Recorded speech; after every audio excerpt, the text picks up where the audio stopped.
선대 시간 열매의 능력자였던 토키가 사망한 이후 시간 열매가 다시 세상에 풀려나게 되었습니다. 그리고 공교롭게도 시간 열매는 와노쿠니에 생성되었습니다. 그리고 카이도우를 꺾은 이후 다음 섬으로 항해를 떠나려던 밀지모자 일당은 이 소식을 듣게 됩니다. 그리고 루피를 제외한 이들은 과거나 미래에 별다른 미련이 없었기에 이 소식을 듣고도 별로 관심을 가지지는 않았습니다. 하지만 루피는 과거 정상결전에서 자신의 형 에이스를 눈앞에서 잃어버렸기에 시간 열매에 크게 흥미를 느끼게 되었고 밀지모자 일당에게 와노쿠니에 잠시만 더 머무르자고 말합니다. 그리고 와노쿠니의 주위 인물들에게도 토키의 시간 열매가 와노쿠니에 다시 나타났다는 소식이 전해졌고 때마침 비능력자였던 코즈키 히요리는 자신의 어머니 토키의 의지를 잇기 위하여 시간 열매를 자신이 복용하겠다고 선언합니다. 그리고 이 소식을 들은 루피는 히요리에게 혹시 밀지모자 일당과 자신을 과거로 보내줄 수 있겠냐고 물어봅니다. 하지만 시간 열매의 능력은 사람을 미래로 보내는 것은 가능하나 과거로 보내는 것은 불가능했습니다. 또한 밀지모자 일당의 대부분은 굳이 과거로 가는 위험을 감수할 이유가 없었기에 루피에게 시간 열매의 힘을 이용하여 과거로 가는 것을 시도하는 것은 너무 위험하다고 말하며 에이스를 구하지 못하는 것은 아쉬우나 현재에 만족하고 미래를 준비하자고 말합니다. 히요리와 코즈키 가문은 루피에게 큰 도움을 받았으며 만약 루피가 없었더라면 카이도를 물리칠 수도 와노쿠니를 되찾을 수도 없었습니다. 그렇게 히요리는 루피를 도와주고 싶었고 와노쿠니의 쇼군이자 히요리의 오빠 모모노스케도 자신의 동생 히요리에게 루피를 돕는 방법을 찾아보자고 말합니다. 그리고 히요리는 이미 시간여행을 한 적이 있는 모모노스케를 과거로 보내는 실험을 감행하기로 합니다. 그리고 히요리는 모모노스케에게 1분 단위로 시간 열매를 사용하여 능력을 시험합니다. 하지만 열매의 본질적인 능력을 바꿀 수는 없었는지 계속하여 모모노스케는 미래로만 가게 되었고 과거로 가지는 못하는 모습을 보였습니다. 그리고 모모노스케와 히요리는 실험을 포기하려고 하던 찰나 발상을 뒤집어 실험자를 거꾸로 매단 이후 시간 열매의 능력을 사용하기로 합니다. 실제로 루피는 과거 느린 열매의 능력을 파괴하기 위하여 거울을 사용한 적이 있으며 거울을 이용하여 폭시의 능력을 완벽하게 카운터 친 적이 있습니다. 그리고 모모노스케와 히요리의 생각은 적중하게 되었고 모모노스케는 1분 전 과거로 돌아가게 되었습니다. 그리고 그 이후에도 히요리와 모모노스케는 몇 차례 더 실험을 감행하였고 실험자를 거꾸로 매단 뒤 시간 열매의 능력을 사용하며 실험자를 과거로 보낼 수 있다는 사실을 파악합니다. 모모노스케와 히요리는 밀지모자 일당을 찾아가 자신들이 겪은 일에 대하여 설명해 주었고 루피는 에이스를 다시 만날 수 있으며 다시 구할 기회가 생겼다는 소식을 듣고 반쯤 정신을 놔버립니다. 하지만 밀지모자 일당의 선원들은 과거로 이동하게 된다며 어떠한 페널티가 생길지 모르며 과거로 간다고 한들 에이스를 구할 수 있다는 확신이 없으며 오히려 해군에게 붙잡힐 가능성이 있기에 과거로 가는 것을 매우 꺼려했습니다. 또한 과거로 가게 된다면 자신들이 꺾은 카이도우를 포함한 백수의 적단, 빅맘을 포함한 빅맘의 적단, 도플라밍고를 포함한 돈키호테의 적단이 다시 부활하게 되며 그들과 또다시 부딪혀야 할 수도 있기에 밀지모자 일당의 선원들 대부분은 과거 여행을 거부합니다. 하지만 루피는 가족과 관련된 일이 생길 때마다 발동했던 특유의 고집이 발동하게 되었고 에이스를 구하러 갈 수 있는데 모른 척하라고 나 혼자라도 갈 거야 라고 말하며 절대로 자신의 의지를 굽히지 않겠다고 선언합니다. 그리고 조로는 고심 끝에 나도 따라간다 바보 같지만 저놈은 우리 선장이라고 라고 말하며 자신도 루피를 따라가겠다고 말합니다. 그리고 결국 루피의 고집을 꺾지 못한 밀지모자 일당의 선원들도 어쩔 수 없이 과거 여행에 동의하게 되었습니다. 그리고 루피는 감동의 눈물을 흘리며 모두에게 고맙다고 말하였습니다. 모모노스케와 히요리는 몇 번의 실험을 통하여 알게 된 내용을 밀지모자 일당에게 알려줍니다. 모모노스케는 과거로 가기 위해선 거꾸로 매달린 후 시간 열매의 힘을 이용해야 하오 확실하진 않지만 최대 12시간 이후에는 다시 미래로 돌아오는 것 같소. 그리고 과거에서 역사가 바뀌게 된다면 현재로 돌아오더라도 역사가 바뀌게 되오. 그렇기엔 누군가가 죽은 채로 현재로 돌아오게 되면 그 사람을 살릴 방법이 없소. 또한 장시간 과거로 가는 경우에는 단 한 번밖에 과거 여행을 못하는 것으로 추정되오. 그러니 과거에서 절대로 목숨을 잃으면 안 돼오 라고 말하며 자신들이 알아낸 시간 열매의 능력을 말해줍니다. 그리고 그것을 들은 루피는 아무도 죽지만 않고 에이스를 구해낸다면 현재로 돌아와도 에이스는 살아난다는 거지. 그럼 고민할 게 뭐 있어. 모모 당장 과거로 보내줘 라고 말합니다. 하지만 그 순간 나미가 루피의 머리에 딱밤을 날렸고 이 멍청아 과거까지 가는 건 좋은데 적어도 계획은 세워야 할 거 아니야 라고 말하면 어느 정도 계획을 세운 뒤 과거로 가자고 말합니다. 그리고 루피는 이에 수긍하였고 루피는 과거의 정상결전을 떠올리며 계획을 세우려 합니다. 루피는 정상결전 당시 에이스를 구출하지 못한 가장 큰 두 가지 원인을 흰수염의 부상과 에이스의 분노라고 말합니다. 그리고 초파에게 흰수염의 병을 일시적으로 막을 수 있는 약을 개발해달라고 부탁하였습니다. 그리고 루피는 흰수염의 성격을 알았기에 먹는 약을 주면 흰수염의 성격상 먹을 리가 없으며 흰수염에게도 예의가 아니라고 생각하여 초파에게 몰래 분사할 수 있는 약을 만들어달라고 말합니다. 그리고 루피는 에이스의 분노를 막을 방법은 사실상 없다고 말하며 에이스가 결국 아카이누의 도발을 못 이겨 또다시 죽게 되는 상황이 발생한다면 그때는 자신이 아카이누를 막아서겠다고 말합니다. 그리고 루피는 가장 큰 두 가지 문제를 해결하였고 본격적으로 전쟁에 참전하기 위하여 하루간 휴식을 가진 이후 곧바로 과거로 가기로 결정합니다. 그리고 루피는 곧바로 잠에 들었고 조로와 쌍디도 오늘만큼은 일찍 잠에 듭니다. 하지만 이미 정상결전에 참전했던 징베는 해군본부의 강함을 누구보다 잘 알고 있었기에 루피가 강하긴 하나 루피가 전쟁에 개입한다고 할지라도 전쟁에서 승리한다는 것을 장담할 수는 없다고 생각합니다. 또한 전쟁 이후 검은 수염 해적단과 빨간머리 해적단이 난입한다는 사실도 알고 있었기에 징베는 우선 자신들이 전쟁에 참전하기 직전 임펠다운에서 검은 수염을 만났던 것을 떠올렸고 그 시기로 타임오프를 하여 우선 검은 수염을 죽여버린 이후 정상결전에 참전해야 한다고 생각합니다. 또한 징베는 야마토에게 몰래 이 사실을 알려 도움을 요청하였고 이 소식을 들은 야마토는 에이스를 다시 만날 수 있다는 생각에 자신도 무조건 데리고 가달라고 말합니다. 그리고 자연스럽게 야마토도 과거 여행에 동참하기로 결정하였고 밀지모자 일당은 뜻하지 않게 사방 최고 간부급의 강자를 추가로 얻게 되었습니다.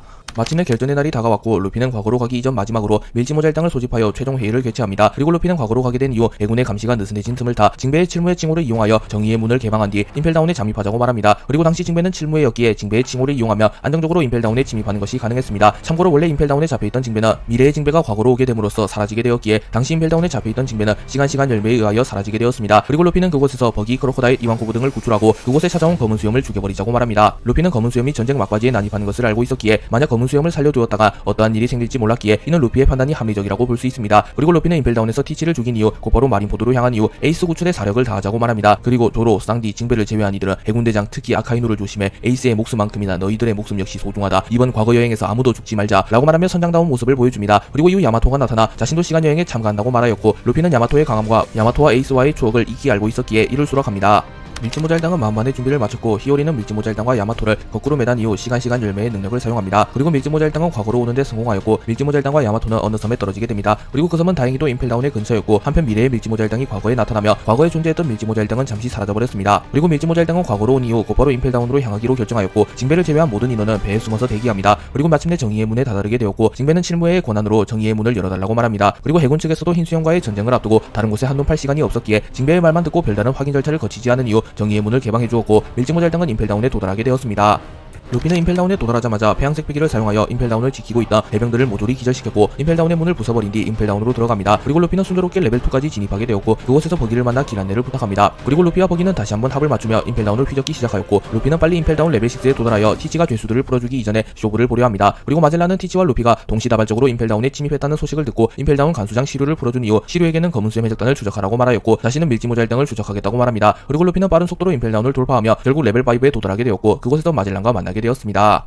마젤란은 루피와 밀지모자 일당을 발견한 이후 징베, 니놈이 어째서 밀지모자와 같이 있는 거냐, 우선 니놈들 모두 여기서 죽어줘야겠다 라고 말하며 밀지모자 일당을 공격하려 합니다. 하지만 그 순간 루피는 여기서 시간을 지체할 수는 없어, 미안하지만 처음부터 전력으로 간다 라고 말하며 곧바로 자신의 주먹에 폐양색을 휘감았고 마젤란의 공격을 피해낸 뒤 마젤란의 복부를 타격합니다. 그리고 마젤란은 루피의 공격을 허용한 이후 단 한 방만의 피를 토하며 쓰러졌고 루피는 마젤란에게 고무고무 총을 사용하여 확인 사살을 합니다. 루피는 와노쿠니에서 카이도우와 겨루며 과거와는 차원이 다를 정도로 강해졌으며 굳이 기어 피프스를 사용하지 않더라도 이미 카이도우와 맞추기를 할 수 있었으며 폐위감을 이용하여 카이도우에게 치명타를 줄 레벨이 되었기에 마젤란을 제압하는 데는 기어 피프스까지 필요 없었으며 폐위감만 사용하여도 충분했습니다. 그리고 마젤란을 쓰러뜨린 이후 루피는 임펠다운 레벨 5에서 이완코브를 풀어주는데 성공하였고 그 이후 곧바로 임펠다운 레벨 6로 향하였고 그곳에서 곧바로 크로커다일을 풀어줍니다. 그리고 크로커다일은 루피를 돕고 싶지는 않았으나 흰수염을 막타시기 위하여 정상결전에 따라가겠다고 말하였고 루피는 어차피 크로커다일이 자신들을 도울 것을 알았기에 크로커다일과 잠시 동맹을 맺기로 결정합니다. 루피는 임펠다운 레벨 6에 도달한 이후 약 2년 만에 검은수염 티치와 재회하게 됩니다. 그리고 티치는 루피가 카이도우를 꺾을 만한 강자라는 사실을 꿈에도 몰랐기에 루피에게 에이스를 들먹이며 도발을 하였습니다. 그리고 이를 듣고 야마토가 참지 못하였고 야마토는 티치에게 폐양색을 휘감은 4명 8개를 날려버립니다. 그리고 티치는 곧바로 충격을 호소하였고 실제로도 매우 큰 데미지를 입었습니다. 그리고 예상치 못한 상황에 당황한 티치는 검은수염 해적단 멤버들에게 밀지모자 일당을 제압하라고 말합니다. 하지만 와노쿠니에서 성장을 거듭한 밀지모자 일당과 크로커다일 야마토를 2년 전 검은수염 해적단이 상대할 수 있을 리가 없었고 1분도 안 되는 시간 내에 검은수염 해적단은 전멸합니다. 그리고 루피는 티치에게 다가가 너만 아니었다면 에이스가 죽었을 리도 없겠지 라고 말합니다. 그리고 검은수염은 이봐 밀지모자, 에이스가 죽었다니 아직 에이스는 살아있어. 에이스는 해군이 데리고 있다고. 날 살려주면 에이스를 구하는 방법을 알려줄게 라고 말하며 루피에게 목숨을 구걸하는 모습을 보였습니다. 하지만 루피는 결코 티치를 용서할 수 없었고 변수 제거를 위해서라도 티치를 죽이기로 결정합니다. 그리고 루피는 폐양색을 휘감은 이후 티치에게 전력 펀치를 여러 대 날렸고 티치는 매우 허무한 죽음을 받아들이게 되었습니다. 하지만 티치의 몸에서 무언가 빛이 났고 루피는 티치가 죽었다고 확신했지만 무언가 찝찝한 감정을 느끼게 됩니다. 그리고 이 장면을 목격한 크로커다일과 이완코브 버기는 본능적으로 루피가 너무나도 강하다는 것을 눈치챘고 조금은 긴장을 하는 듯한 모습을 보였습니다. 그리고 밀지모자 일당과 동맹군은 곧바로 마린포드로 향하였습니다.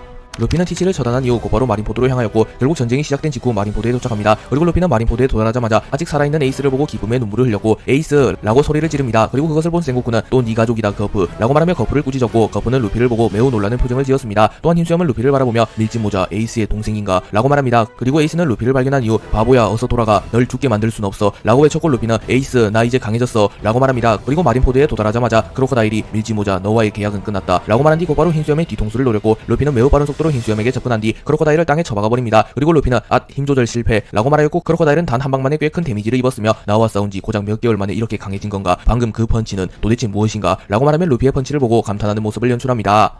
그리고 흰수염 역시 크로커다일을 날려버리는 루피를 보고 루피가 해군대장에 맞먹는 강자라는 사실을 단번에 파악하였고 루피가 이 정도로 강하다는 것에 매우 놀란 모습을 보였습니다. 그리고 루피는 흰수염에게 다가와 니시시시 그땐 고마웠수다 흰수염 아저씨, 이번에는 발목 잡지 않게 더 열심히 할게 라고 말하였고 흰수염은 애송아 우린 초면이 아닌가 라고 말하며 루피가 자신을 만난 적이 있다는 듯이 말하자 의아해하는 모습을 보였습니다. 그러자 루피는 흰수염이 자신이 미래에서 왔다는 것을 알 리가 없다는 것을 깨닫고 방금은 말실수, 에이스한테 이야기 많이 들어단 말을 잘못했네 라고 둘러댑니다. 그리고 루피는 흰수염에게 몰래 초파가 준 스프레이 약을 뿌렸습니다. 그 약의 효능은 일시적으로 흰수염의 병을 막아주는 효과가 있으며 흰수염의 신체 능력을 20년 정도 젊게 만들어주는 효과가 있었습니다. 그렇게 루피가 몰래 약을 분사한 이후에는 흰수염은 잠시 동안 병을 치료하게 되었고 폐기도 자유자재로 다룰 만큼 기량이 상승하였습니다. 그렇게 흰수염은 전성기 시절만큼은 아니지만 이전 정상결전보다는 확실히 더 강해졌습니다. 그리고 루피는 흰수염에게 약을 분사한 이후 흰수염에게 같이 에이스를 구하자고 말하였고 흰수염도 그라라라라 발목 잡으면 죽여버린다 애송이 라고 말하며 루피의 제안에 응하였고 루피와 흰수염은 에이스를 구하기 위하여 사력을 다합니다. 루피는 흰수염과 대화를 마친 이후 곧바로 전장에 뛰어들었고 해병들은 고작 루키 한 명이다 당황하지 마라 라고 말하며 루피를 애워싸기 시작합니다. 그리고 루피는 그 순간 방해하지마 너희들이랑 놀고 있을 시간이 없어 라고 말한 뒤 폐양색 패기를 발사하였고 순식간에 전장에 있는 대부분의 해군들과 해적들이 정신을 잃었습니다. 원래 폐양색 패기는 사용자의 강함과 비례한다는 특성이 있는데 이 시점에 루피는 카이도우를 꺾고 기어 피프스를 각성하는데도 성공하였기에 루피의 폐양색 패기는 매우 강력할 것입니다. 그리고 루피의 폐양색을 목격한 센고쿠, 거프, 아카이노, 아오키지, 키자루 등 해군의 주요 인사들은 루피를 크게 경계하기 시작하였고 어중간한 강자가 붙어봐야 루피에게 닿기조차 힘들 거라고 판단합니다. 그리고 그 순간 미호크가 일어섰고 미호크는 미안하다 빨간머리 저 힘 더 이상 지켜만 볼 수 없다 나도 처음부터 전력으로 가겠다 라고 말한 뒤 루피 앞에 나타납니다. 그리고 루피는 과거 정상결전에서는 미호크를 보고 곧바로 도주하였으나 이번에는 자신이 충분히 미호크를 상대할 수 있다고 판단하여 미호크와 대결을 펼치려고 합니다. 루피는 미호크의 앞에서 기어 피프스를 사용하려던 찰나에 조로가 나타났고 조로는 루피에게 여기 나한테 맡겨둬라 넌 형을 구하러 가 매눈 오랜만이군 이라고 말하였고 미호크도 이스트블루 때와는 분위기가 다르군 하지만 아직 니놈이 내게 덤비기엔 이르다 라고 말하였습니다. 그리고 조로는 그건 검을 맞대어보지 않으면 모르는 것 이라고 말하였고 미호크도 조로가 얼마나 성장했는지 궁금했기에 조로와의 대결을 수락합니다. 그리고 미호크는 조로를 자신의 적수로 인정해주며 곧바로 흑도요를 꺼내들었고 조로 역시 미호크를 상대로 곧바로 전력을 드러내기로 결정하며 과거 코즈키 오뎅이 사용하던 전설적인 검 엠마를 꺼내듭니다. 그리고 조로는 킹과의 대결에서 엠마를 컨트롤한 것을 떠올렸고 이번에도 엠마를 자유자재로 다루는 모습을 연출하였습니다. 그리고 조로와 미호크는 치열한 공방전을 주고받았고 조로는 세계 최강의 검사 미호크를 상대로도 전혀 밀리지 않는 모습을 연출하며 세계의 강자들의 주목을 받습니다. 그리고 미호크는 많이 성장했구나 롤로노아 조로 하지만 이 정도로는 세계 최강의 자리를 넘볼 수 없다 라고 말하였고 미호크의 분위기가 바뀌었습니다. 그리고 조로도 직감적으로 미호크가 더 강해졌다는 것을 느꼈고 조로는 폐양색 패기를 휘감은 이후 아수라 발검 망자의 장난을 사용하였습니다. 참고로 이 공격은 세계 최강의 생물 카이도우에게도 통했던 기술이며 카이도우에게도 인정받은 강력한 기술입니다. 그리고 미호크는 이 기술을 막아내기는 하였으나 조로가 생각보다 너무나도 강하자 미호크는 조금 당황하였고 자신도 전력을 드러내지 않는다면 조로에게 패배할 수도 있다고 생각합니다. 또한 이 둘의 전투를 지켜본 세계의 강자들은 조로가 폐양색을 휘감는 것과 미호크를 압도하는 모습을 보고 크게 놀라는 모습을 보였습니다. 그리고 조로는 자신의 필살기이자 루나리아족의 후예 킹을 베어버린 궁극기 여망 3도룡 100상정 비룡 시극을 사용하였고 미호크 역시 자신의 최고 기술을 꺼내들었습니다. 그리고 둘의 필살기는 충돌하게 되었고 아직까지는 미호크가 조로보다 우위의 모습을 보여주며 결국 조로는 미호크에게 패배하였습니다. 하지만 미호크 역시 조로와의 대결에서 체력을 꽤 많이 소진하였으며 잔잔한 부상을 입었기에 루피를 추적하지는 못합니다. 그리고 미호크는 조로를 검사 대 검사로서 인정하며 쓰러진 조로를 확인 사살하지 않고 돌아갑니다. 미호크는 조로를 죽이지 않았으나 해군의 입장에서는 조로를 죽이지 않는다면 훗날 해군의 거대한 적이 될 것이 뻔했기에 리타이어된 조로를 확인 사살하기 위해 몰려듭니다. 그리고 과거 조로와 결혼 적이 있었던 해군본부 중장 모몬가가 나타났고 검사로서는 너를 죽이고 싶진 않으나 해군으로서는 너를 죽일 수밖에 없겠군 이라고 말하며 조로를 죽여버리려고 합니다. 하지만 그 순간 비스타가 나타나 모몬가의 앞을 막아섰고 밀지모자 일당을 지키라는 아버지의 명령이다 해군본부 중장 모몬가 당신은 내가 상대하지 라고 말하며 조로를 지켜주었습니다. 그리고 비스타는 손쉽게 모몬가를 정리한 이후 조로를 모비디코로 옮겨주었고 그곳에서 대기하고 있던 초파는 조로를 치료해주기 시작합니다. 그리고 조로는 잠시 후 정신을 차렸고 아직도 세계 최강의 검사로 가는 길은 멀었단 말인가 라고 생각하며 미호크의 강함에 감탄하였습니다. 또한 그래도 그때와는 다르게 검이 닿기나 하는군 이라고 말하며 과거 이스트블루 시절보다 훨씬 성장한 자신을 보고 배견하다는 듯이 웃음을 지었습니다. 그리고 조로는 곧바로 전장에 합류하여 하였으나 초파가 아직은 움직이지 말라고 의사로서 명령하였고 조로도 초파의 말을 들었고 몸을 조금 더 회복하기로 결정합니다.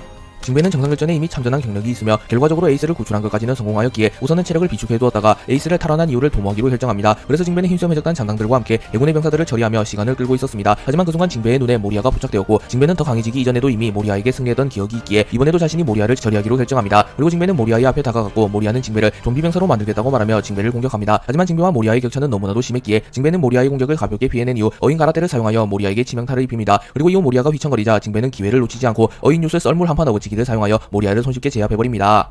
흰수염은 루피와 대화를 나눈 이후 왜인지 몸 상태가 회복된 듯한 기분이 들었고 폐양색 패기를 포함한 패기도 오랜만에 잘 작동되는 듯 하였습니다. 그렇게 흰수염은 자신의 몸 상태가 근 5년간 최고라고 생각하였고 원래도 자신감이 넘치던 인물이었는데 이번에는 더욱 자신감이 넘치게 되었습니다. 그래서 흰수염은 밀지모자 애송이들한테 밀릴 셈이냐 에이스는 우리가 구해낸다 라고 말한 뒤 본격적으로 전쟁에 참전하였습니다. 그리고 센고쿠는 대륙으로 웃돌고 있다고 해서 자만하지 마라 최후를 맞는 것은 우리일지도 모른다 저 사내는 세계를 멸할 힘을 가지고 있다 라고 말하며 흰수염을 크게 경계합니다. 그리고 아카이노는 흰수염의 진격을 막기 위하여 출동하였고 센고쿠는 아오키지와 키자루에게 루피를 막으라고 명령합니다. 흰수염은 세계 최강의 사나이다운 강함을 보여주며 해군들을 그야말로 초토화시키며 진격하였습니다. 그리고 아카이노와 흰수염이 만나게 되었고 아카이노는 흰수염의 공격을 막아섭니다. 그리고 아카이노는 곧바로 흰수염에게 명구를 날렸고 흰수염은 지진 펀치를 사용하여 아카이노와 맞추기를 합니다. 그리고 흰수염은 마그마 애송이가 라고 말하며 굉장히 열받은 표정을 지었고 이번에는 폐양색을 휘감은 이후 지진 펀치를 사용하려 합니다. 그리고 본능적으로 죽음의 위협을 느낀 아카이노는 흰수염과의 충돌을 피하였고 몸을 뒤로 뺍니다. 하지만 흰수염이 이를 파괴하지 못할 리가 없었고 흰수염은 곧바로 아카이노의 앞으로 이동한 이후 다시 한번 폐위감 지진 펀치를 날려버립니다. 그리고 아카이노는 멀리 날아가 버렸고 단 한 방만에 치명타를 입은 듯한 모습을 보였습니다. 하지만 아카이노 역시 해군의 최고 전력이었으며 훗날 해군 원수가 될 인재였기에 단 한 방만에 리타이어 되지는 않았으며 오히려 더 흥분한 듯한 모습을 보였습니다. 그리고 아카이노는 흰수염에게 다가와 견신 홍련을 날렸고 흰수염은 이를 가볍게 막아냅니다. 그리고 아카이노는 흰수염과의 맞추기에서는 승산이 없다고 판단하였고 거리를 벌리며 용암을 발사하여 공격하는 방식으로 승부를 내려 합니다. 그리고 흰수염은 빨리 아카이노를 잡아낸 이후 에이스를 구해내 피해를 최소화하기로 결정합니다. 그리고 아카이노는 몇 분간 거리를 벌리며 흰수염의 펀치를 피해내는데 성공하였으나 결국 흰수염이 아카이노와의 거리를 좁히는데 성공하였고 흰수염은 다시 한번 폐위감 지진 펀치를 사용하여 아카이노를 날려버립니다. 그리고 아카이노는 치명타를 입고 쓰러졌고 흰수염은 아카이노를 확인 사살하기 위하여 다가옵니다.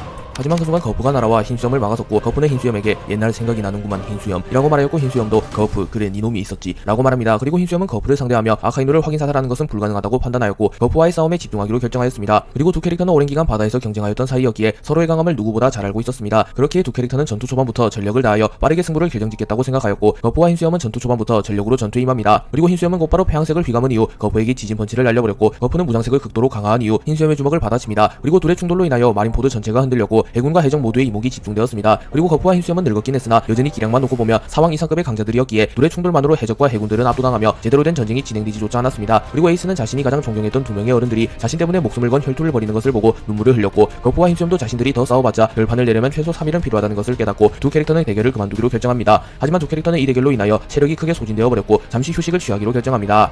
흰수염과 거푸의 대결이 끝나자 해군과 해적들은 다시 정신을 다잡고 전쟁을 펼치기 시작합니다. 그리고 처형대를 향하여 진격하고 있던 루피는 자신의 앞을 가로막는 키자루와 아오키지를 만나게 됩니다. 그리고 과거에는 3대장인 루피를 막았었으며 루피는 이들에게 닿지조차 못했으나 이번에는 아카이누가 흰수염에게 리타이어 되었기에 키자루와 아오키지만이 루피를 막아섰고 루피는 이번에는 충분히 대장의 포위망을 뚫을 수 있겠다고 판단합니다. 하지만 이들을 상대하게 된다면 에이스가 처형당할 수도 있었으며 여차저차 이들을 잡아낸다고 하더라도 부상을 입은 몸으로 해군 원소 센고쿠를 잡아낼 수는 없었기에 루피는 아오키지와 키자루를 두고 고민에 빠집니다. 그리고 루피를 뒤따라온 조즈 마르코가 자신들이 대장을 막겠다고 말하였고 루피는 대장의 포위망을 피하여 처형대로 진격합니다. 한편 도플라밍고는 루피를 보고 몸이 근질근질해지는 기분을 느꼈고 자신이 직접 루피를 제지해보기 위하여 나섭니다. 루피가 처형대를 향하여 뛰어가고 있는데 루피 앞에 도플라밍고가 나타났고 도플라밍고는 루피를 방해하기 시작합니다. 그리고 루피는 굳이 도플라밍고와 싸우며 시간 낭비를 하고 싶지 않았기에 도플라밍고의 공격을 피하며 앞으로 나아갔습니다. 그리고 이 장면을 목격한 쌍디는 일전에 드레스로자에서의 빚을 갚아주기 위하여 자신이 직접 도플라밍고를 마크하기로 결정하였고 루피에게 여기는 자신에게 맡겨달라고 말합니다. 그리고 쌍디는 오랜만이다 도플라밍고 라고 말하였고 도플라밍고는 훗훗훗 우리가 만난 적이 있던가 라고 말하며 웃음을 짓습니다. 그리고 쌍디는 글쎄 굳이 알 필요 없다 어차피 뒤질 테니 라고 말한 뒤 도플라밍고의 얼굴에 발차기를 날렸고 도플라밍고는 찰나의 순간에 발차기를 피합니다. 그리고 도플라밍고는 쌍디의 강함을 단번에 파악하였고 곧바로 악마열매 능력 각성을 이용하여 쌍디의 주변을 실로 만들어 쌍디의 기동성을 떨어뜨린 이후 쌍디에게 플랩 스레드를 사용하였습니다. 그리고 쌍디는 어깨로스를 사용하여 실을 다 태워버립니다. 그리고 쌍디는 채를 사용하여 순식간에 도플라밍고에게 다가갔고 곧바로 쇠고기 버스트를 사용하여 도플라밍고를 처리해버립니다. 참고로 쇠고기 버스트는 백쇄적단 대간판 퀸도 버티지 못한 기술입니다. 그리고 도플라밍고는 쌍디에게 제대로 된 기술도 지전하지 못하고 허무한 패배를 맞이하였습니다. 물론 도플라밍고가 쌍디를 만만하게 보며 방심한 상태였기에 쌍디가 도플라밍고를 초살내는 게 가능했던 것입니다. 쌍디는 이놈 이렇게 약했다니 아니면 내가 강해진 건가 라고 말하며 담배를 피며 유유히 사라졌습니다. 마르코는 자신이 해군대장 키자루를 맡겠다고 말하였고 조조에게는 아오키지를 맡으라고 명령합니다. 그리고 곧바로 마르코와 키자루의 대결이 시작됩니다. 키자루는 오 마르코 들어본 적 있어 자연계 악마 열매보다 더 희귀한 동물계 환수종 능력자 무섭구만 흰수염 해적단 1번 대대장 마르코 라고 말하였고 마르코는 키자루가 능글맞은 모습을 보이며 자신을 깔보는 듯한 태도로 전투에 임하자 살짝 분노한 듯한 모습을 보이고 불사조로 변신한 뒤 키자루에게 날아갑니다. 그리고 키자루는 8천 경구옥을 사용하여 마르코를 제지하려 했으나 마르코는 이를 모조리 흘려버렸고 키자루에게 불닭킥을 날려버립니다. 그리고 키자루는 멀리 날아가 버렸고 금세 다시 돌아오긴 하였으나 조금은 당황한 모습을 보였습니다. 그리고 마르코는 키자루가 돌아오자마자 키자루의 주변에 화염을 일으킨 이후 다시 한번 불닭킥을 날려버리려고 하였고 키자루는 이번에는 공격을 맞아주지 않고 자신의 발을 빛으로 바꾼 이후 마르코의 공격을 막아섭니다. 그리고 키자루는 나도 어느 정도 제대로 해야 될 것 같네 라고 말하며 키자루도 웃음기를 쫙 빼고 진지하게 전투에 임하기 시작합니다. 그리고 마르코와 키자루는 오랫동안 공방전을 주고받았고 두 캐릭터 모두 공격력보다는 방어력과 회복력이 뛰어난 인물들이었기에 승패가 날 기미가 보이질 않았습니다. 그래서 두 캐릭터는 승부를 미루고 다른 곳으로 지원을 가기로 결정하였고 마르코는 루피를 보조하기 위하여 루피와 함께 처형대 쪽으로 날아갔고 키자루는 거푸와의 승부를 끝내고 흰수염이 다시 전쟁에 참전할 것을 염두하여 흰수염의 근처로 가서 흰수염을 감시합니다. 그리고 키자루는 흰수염이 아카이누를 초살내는 것을 보았기에 흰수염을 자극하지는 않고 정찰만 하는 모습을 보였습니다. 마르코와 키자루가 싸우는 사이 조조와 아오키지가 대결하게 되었고 아오키지는 조조를 조금은 만만하게 보며 전력으로 전투에 임하지는 않습니다. 그러나 조조 역시 흰수염 해적단을 대표하는 강자였기에 전력을 다하지 않은 아오키지를 상대로는 전혀 밀리지 않았고 찰나의 순간에 브릴리언트 펑크를 사용하여 아오키지에게 치명타를 적중시킵니다. 그리고 아오키지는 피를 흘리며 다이아몬드 조즈 제대로 하지 않으면 안 된다는 건가 라고 말하며 아오키지도 그제서야 전력을 다하기 시작합니다. 그리고 조즈는 아오키지를 상대로 의외로 선방하는 모습을 보이며 꽤 오랫동안 버텨내는 모습을 보였습니다. 하지만 둘의 실력 차이는 명확했고 결국 시간이 흐른 뒤 조즈는 아오키지에게 아이스 에이지를 정통으로 허용해버렸고 조즈의 팔이 얼어붙었습니다. 하지만 조즈는 포기하지 않았고 다시 한번 브릴리언트 펑크를 사용하였으나 아오키지는 견문색 패기를 사용하여 조즈의 공격을 피해내고 아이스블록 파리티잔을 사용하여 조즈를 마무리 지으려고 합니다.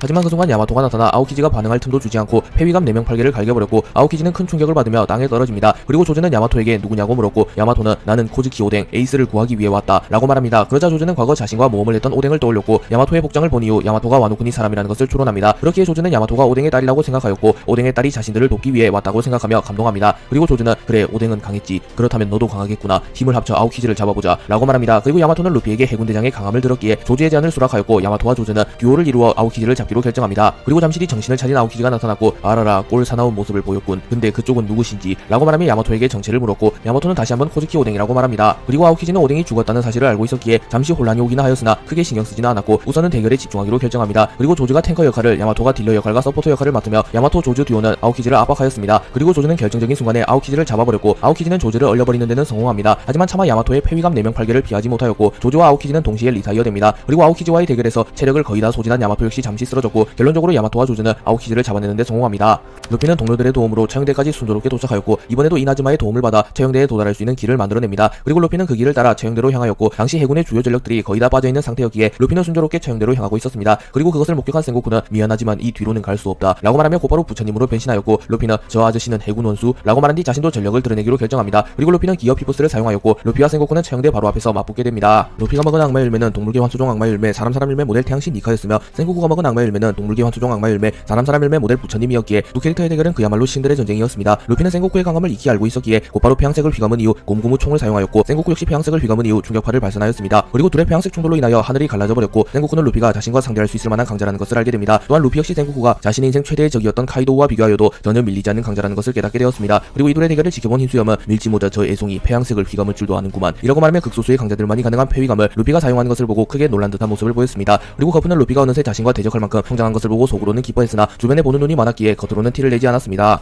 루피가 폐양색 피기를 휘감으며 기어 피부스를 선보였음에도 정상결전에 참전한 대부분의 인물들은 센고쿠의 승리를 전혀 의심하지 않았습니다. 그도 그럴 것이 센고쿠는 현 해군의 정점에 오른 사나이이며 과거 로조와도 비견된 강자이기 때문입니다. 하지만 루피와 센고쿠의 승부는 루피가 센고쿠를 시종일관 압도하는 모습으로 흘러갔습니다. 왜냐하면 루피 역시 해적왕국 강자들과 비교하여도 크게 밀리지 않을 만큼 성장했으며 1대1로는 최강이라고 불리우는 세계 최강의 생물 카이도우를 꺾은 강자였기 때문입니다. 센고쿠는 폐양색을 휘감은 충격파를 날려 루피를 공격하였으나 루피는 센고쿠의 공격을 막아냈고 루피는 악마 열매 능력 각성을 사용하여 센고쿠가 서 있는 처형대를 곰으로 변환시켜버려 센고쿠를 공중으로 띄워버립니다. 그리고 루피는 공중에 뜬 센고쿠의 복부에 폐양색을 휘감은 펀치를 적중시켜버립니다. 그리고 땅으로 떨어지는 센고쿠를 낚아채 고무고무 줄넘기를 사용하였고 이를 목격한 모든 이들은 매우 놀랐으며 특히 전례 없는 괴물의 등장에 전의를 상실하였습니다. 하지만 센고쿠 역시 만만히 볼 인물은 아니었기에 센고쿠는 곧바로 루피에게 폐양색을 휘감은 충격파를 쏴버립니다. 그리고 루피는 땅에 떨어져 버렸고 피를 토해냅니다. 하지만 루피는 악마 열매 능력을 사용하여 순식간에 부상을 모조리 회복하며 괴란한 회복력을 선보였고 그야말로 신과 같은 모습을 보였습니다. 그리고 루피는 고무고무 풍선을 사용하여 매우 거대해진 이후 자신의 필살기인 고무고무 바주란건을 사용하였고 센고쿠도 자신의 최고의 기술로 루피의 바주란건을 막아섭니다. 하지만 카이도우의 활용팔기도 쉽게 뚫어냈던 루피의 바주란건을 노쇠한 센고쿠가 막을 리가 없었고 결국 루피가 센고쿠를 쓰러뜨리는데 성공합니다. 센고쿠가 쓰러진 이후 루피는 곧바로 에이스의 처형대로 향하였고 미리 준비해온 열쇠를 사용하여 에이스를 구출하는 데 성공합니다. 그리고 루피는 과거의 정상결전처럼 에이스를 놓치는 일이 발생하지 않기를 원했기에 이번에는 탈출의 모든 것을 쏟아붓기로 결정합니다. 하지만 루피는 센고쿠와의 대결에서 체력을 너무 소진한 탓에 기어 피퍼스 모두가 불려버리게 되었습니다. 그리고 부상을 어느 정도 회복한 아카이누가 루피의 앞을 막아섰고 과거처럼 에이스와 루피를 죽여버리려고 합니다. 하지만 루피는 대장 시절 아카이누 정도야 가볍게 막아낼 힘이 있었고 굳이 기어 피퍼스를 사용하지 않더라도 폐위감만을 사용하여 아카이누를 막아낼 수 있었습니다. 하지만 루피는 혹시 모를 상황이 생길 것을 염두하여 우선은 도주하기로 결정하였고 에이스에게도 도망치라고 말합니다. 그리고 에이스도 루피의 말을 듣고 도주를 결정하였으나 아카이누는 과거처럼 에이스를 도발하기 시작하였고 에이스는 이번에도 아카이누의 도발에 걸려들었습니다. 그리고 아카이누는 센고쿠조차 이긴 루피보다는 우선은 에이스를 처리하는 게 맞다고 판단하여 이번에는 루피 대신에 에이스를 노립니다. 그리고 아카이누의 명구가 에이스에게 적동하려는 찰나 루피가 폐위감을 이용하여 아카이누의 명구를 막아냅니다. 하지만 그 순간 부상을 회복한 키자루와 아오키지가 나타났고 제 아무리 루피라도 3대장을 상대할 수는 없었기에 이번에도 또 에이스를 잃어버릴 위기에 처하게 되었습니다. 그리고 아카이누가 루피에게 다시 명구를 날렸고 루피는 잠시 머뭇거리며 아카이누의 펀치를 제대로 막지 못하였고 루피는 멀리 날아가 버립니다. 그리고 키자루가 날아와 루피를 발로 차버렸고 루피는 멀리 날아가 버렸고 에이스는 3대장의 앞에 홀로 남게 되었습니다. 하지만 그 순간 흰수염이 날아와 무라쿠모기리의 폐양색과 흔들흔들 열매의 힘을 휘감은 공격을 하였고 찰나의 순간에 아카이누의 주먹을 막아서며 에이스를 지켜내는 데 성공하였습니다. 흰수염은 에이스를 지켜낸 이후 큰소리로 이곳에서의 목적은 달성했다. 저는 신세계로 귀환한다. 라고 말하였고 마르코는 흰수염에게 아버지 같이 도망가요. 라고 말합니다. 하지만 흰수염은 씩 웃으며 신세계에 내가 탈 배는 없다. 저는 신세계로 귀환하라. 설마 선장 명령을 안 들을 셈인가? 라고 말하며 자신이 시간을 끄는 사이에 모두 도주하라고 말합니다. 그리고 흰수염은 에이스에게 한 가지만 묻자 에이스. 내가 아버지라서 다행이었나? 라고 말하였고 에이스는 눈물을 흘리며 당연하지. 라고 대답합니다. 그리고 흰수염은 루피를 보고 로저를 떠올렸고 로저가 기다리는 남자가 루피라는 것을 깨닫습니다. 그리고 흰수염은 홀로 해군 전체와 맞서게 되었고 루피도 흰수염의 긍지를 존중해주며 흰수염에게 감사 인사를 표한 이후 에이스와 함께 전장에서 탈출하기로 결정합니다. 하지만 해군 역시 에이스를 놓칠 수는 없었기에 에이스를 포함한 흰수염의 적단을 맹추격하기 시작합니다. 그리고 흰수염은 곧바로 흔들흔들 열매의 힘을 이용하여 마린포드를 반으로 갈라버렸고 흰수염의 적단 잔당과 루피 에이스에게 퇴로를 확보해줍니다.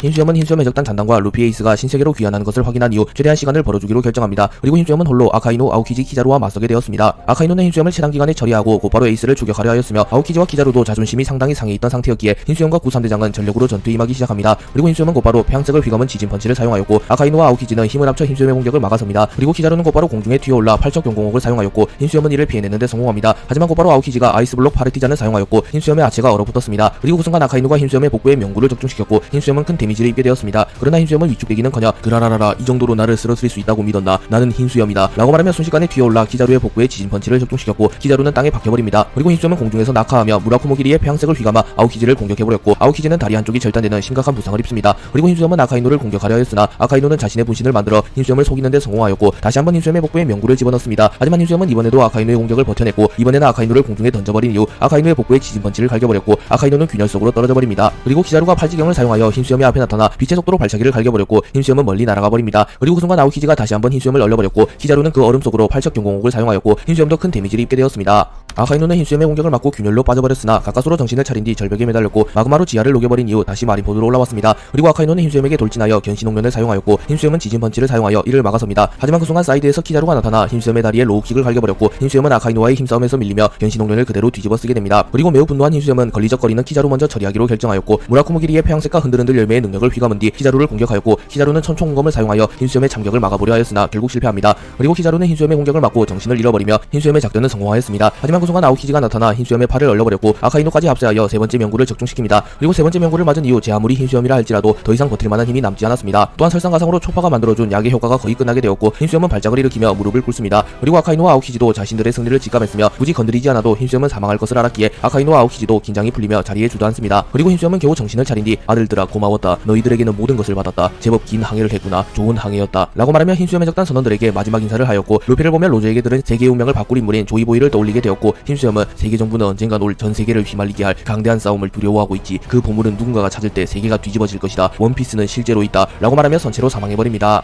에이스는 흰수염의 최후를 목격하게 되었고 이성을 잃어버리게 되었습니다. 그리고 결코 아오키지와 아카이노를 용서할 수 없다고 판단하였고 에이스는 우회하여 아카이노와 아오키지에게 다가갑니다. 그리고 루피는 이를 필사적으로 말리려고 하였으나 에이스는 아무 소리도 들리지 않았고 오로지 아카이노와 아오키지를 죽이는데 혈안이 되어 있었습니다. 그리고 분노한 에이스는 곧바로 아카이노에게 불주먹을 날렸고 아카이노는 이를 가볍게 막아냈습니다. 그리고 아오키지가 에이스의 하체를 얼려버리고 아카이노가 에이스를 죽이기 위하여 날아옵니다. 그리고 루피는 또다시 눈앞에서 형을 잃을 위기에 처했고 워낙 갑자기 일어난 상황이었기에 루피는 몸이 얼어붙어버렸습니다. 하지만 그 순간 밀지무잘당이 나타났고 초파는 서둘러서 루피를 데리고 써니오로 떠나가 곧바로 루피를 치료합니다. 그리고 나미는 크리마텍토와 제우스를 이용하여 아카이노가 밟고 있는 지면을 부숴버리며 아카이노의 발판을 빼앗았고 부르곤 곧바로 아카이노의 명구의 일부를 베었으며 프랑키는 마치 소방수처럼 아카이노에게 물을 뿌려버렸고 우섭은 아카이노에게 식물탄을 쏴버립니다. 하지만 이들 모두 무장색 패기를 사용하지는 못하는 인물들이었기에 아카이노는 밀지모잘당의 공격을 가볍게 피해냈고 우선은 가장 거슬리는 능력을 보유한 나미를 죽이려고 합니다. 그리고 아카이노는 곧바로 나미에게 다가와 나미에게 명구를 날려버렸고 나미는 허무하게 목숨을 잃을 위기에 처합니다. 하지만 그 순간 쌍디가 나타나 허벅지살을 사용하여 아카이노의 공격을 튕겨내버립니다. 그리고 쌍디는 여자를 공격하다니 이놈은 남자도 아닌가 라고 말한 뒤 곧바로 뒷갈비살을 사용하여 아카이노의 복부를 가격하였고 정상 컨디션이 아니었던 아카이노는 쌍디에게 타격을 허용합니다. 그리고 아카이노는 크게 분노하며 아 폐기 사용자라니 귀찮게 됐구만. 한 놈을 처리하면 또 한 놈이 튀어나오고 정말이지 거슬린단 말이야 밀지모자의 송이들 이라고 말합니다.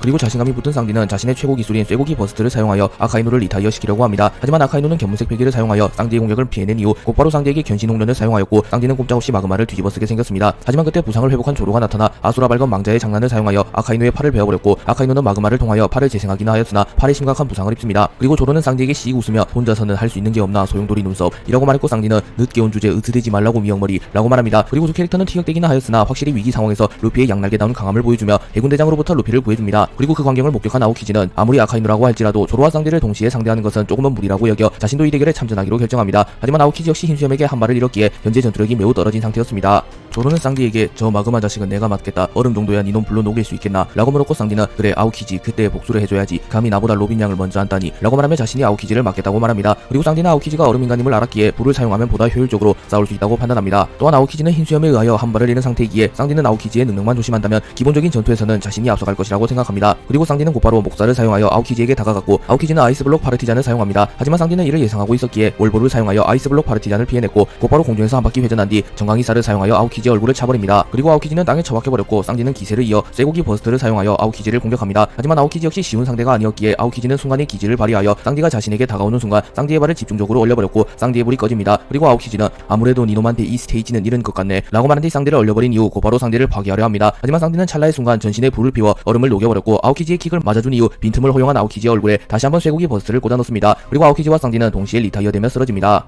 아카이노와 조로는 맞붙게 되었고 아카이노는 조로에게 곧바로 대분화를 사용합니다. 그리고 조로는 뜨거운 거라면 카이도우와의 대결에서 질리도록 상대했다고 라고 소리친 뒤 화염 가르기 6도의 갈림길을 사용하여 아카이노의 마그마를 베어버립니다. 그리고 조로는 아카이노에게 다가가 아수라 천위를 사용하였고 아카이노는 조로의 기술을 허용하며 몸이 베인 채로 땅에 떨어집니다. 그리고 승기를 잡은 조로는 킹을 쓰러뜨렸던 기술인 여망 3도령 103정 비룡시극을 사용하여 아카이노를 완전히 제압하려고 하였고 곧바로 공중에서 아카이노를 내려 찍습니다. 그리고 조로의 대결을 유심히 살핀 미호크는 정색하며 아직 진정한 강자와의 생사계를 해본 경험이 없구나. 이번 패배는 이놈에게 큰 공부가 될 테지 라고 말한 뒤 뒤돌아섭니다. 그리고 조로는 아카이노를 내려 찍어버립니다. 하지만 이는 미호크의 예상대로 아카이노의 함정이었고 조로가 베어버린 인물은 아카이노의 분신이었습니다. 그리고 조로가 땅에 도착하자마자 아카이노는 지면을 마그마로 바꿔버렸고 조로는 마그마에 그대로 빠져버립니다. 그리고 조로는 소리를 지르며 고통을 호소하였고 아카이노는 조로를 마무리 짓기 위하여 명구를 사용합니다. 그러나 마르코가 날아와 아카이노의 공격을 막아섰고 밀지모자 일당을 지키라는 아버지의 명령이다 라고 말합니다. 하지만 그때 정신을 차린 키자루 역시 나타났고 키자루는 네 상대는 나잖아 불사조 마르코 라고 말합니다. 그리고 아카이노는 마르코와 조로를 키자루에게 맡겨둔 이후 곧바로 에이스를 죽여버리기 위하여 밀지모자 일당에게 향하였고 밀지모자 일당과 힘수염 해적단은 필사적으로 아카이노를 막았었으나 분노한 아카이노를 막기란 불가능했습니다. 아카이노는 에이스에게 다가온 이후 끝이다 해적왕의 아들 이라고 말한 뒤 명구를 날렸습니다. 하지만 그 순간 샹크스가 등장하였고 샹크스는 그리폰을 이용하여 아카이노의 공격을 막아냅니다. 그리고 갑자기 샹크스가 나타나자 아카이노는 매우 놀란 듯한 표정을 지었고 타 해병들 역시 지금 상황에서 샹크스가 진심으로 날뛰기 시작한다면 해군이 붕괴될 수도 있었기에 순식간에 샹크스에게 이목이 집중됩니다. 그리고 샹크스는 해적에게도 인의가 있다. 이 전쟁을 끝내러 왔다. 만약 이 이상 날뛰고 싶다는 놈이 있다면 나와라. 이 내가 상대해주겠다 라고 말하였습니다. 그리고 에이스는 비켜 샹크스 라고 말하며 다시 한번 아카이노를 죽이기 위해 돌격하는 모습을 보였고 샹크스는 폐양색 패기를 사용하여 에이스를 기절시켜버립니다. 그리고 원래의 컨디션이라며 폐양색 패기쯤이야 버텼을 법한 에이스도 오랜 기간 감옥에 투옥되어 컨디션이 매우 안 좋았기에 샹크스의 폐양색 패기를 버티지 못하고 쓰러집니다.